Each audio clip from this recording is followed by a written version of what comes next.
Bonjour, bienvenue dans cette vidéo d'exercice sur le périmètre du cercle.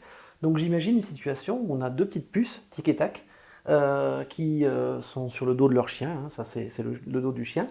Et tic, en fait, elle fait un grand bond, elle fait comme ça, elle fait un demi-cercle. Et en fait, tac, en fait, fait deux petits bonds pour arriver finalement au même endroit. La question qui se pose, c'est, étant donné que ce sont des demi-cercles à chaque fois, les trois figures sont des demi-cercles, quelle est la puce qui a parcouru la plus grande distance dans l'air?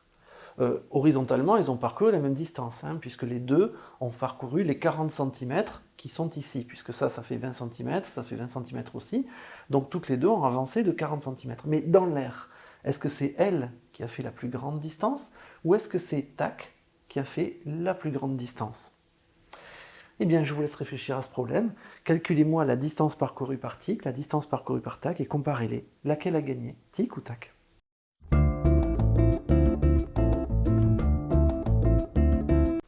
Allez, on va essayer de faire ça. Donc, je propose de calculer d'abord la distance parcourue par tic, et ensuite on fera par tac. Alors, pour tic. Alors, je me suis permis de faire ce système de traits là, des raccourcis qu'on fait entre nous, mais jamais sur une copie. Alors, des tics, on va la calculer. Combien vaut-elle? Déjà, il s'agit d'un demi-cercle, donc je vais diviser par 2. Je vais diviser le périmètre du cercle. Alors le périmètre du cercle, c'est 2 fois le rayon fois pi. On est d'accord? Alors, combien ça fait cette chose-là? 2 fois le rayon, combien fait-il? Eh bien, le rayon ici, il fait 20 cm, puisque je suis en train de faire la grande boucle. Donc 2 fois 20 fois pi sur 2. Et finalement, cette chose-là, ça me donne 2 fois 20 divisé par 2, ça nous fait 20 fois pi. Et ce sont des centimètres.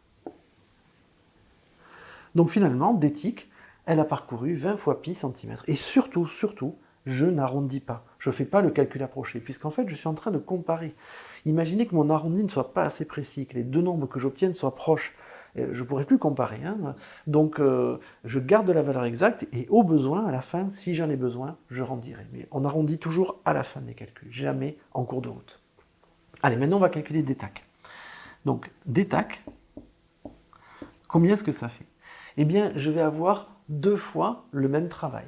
Donc, je vais calculer deux fois la même chose.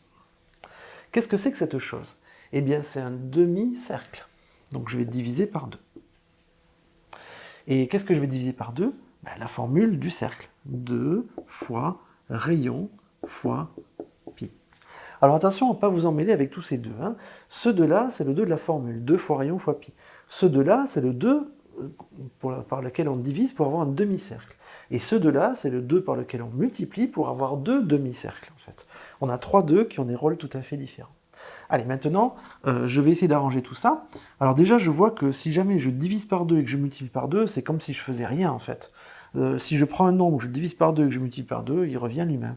Donc, je vais pouvoir virer tout ça, et je me retrouve donc avec du 2 fois le rayon fois pi. Alors, le rayon vaut combien? Le rayon, c'est 20 divisé par 2, en fait, hein, puisque 20, c'est le diamètre de la trajectoire de tac. Donc, 10. Et ça, je peux l'arranger. Ça me donne donc du 20 fois pi centimètres. En fait, c'est la même longueur. Et ça, c'est quelque chose d'assez perturbant. Ces deux puces ont parcouru exactement la même distance. C'est-à-dire que si jamais je fais ce détour-là, ou alors si jamais je fais deux bonds, en fait, c'est la même chose. Je vous remercie pour cette vidéo. J'espère que cet exercice vous aura été utile. À bientôt. Au revoir.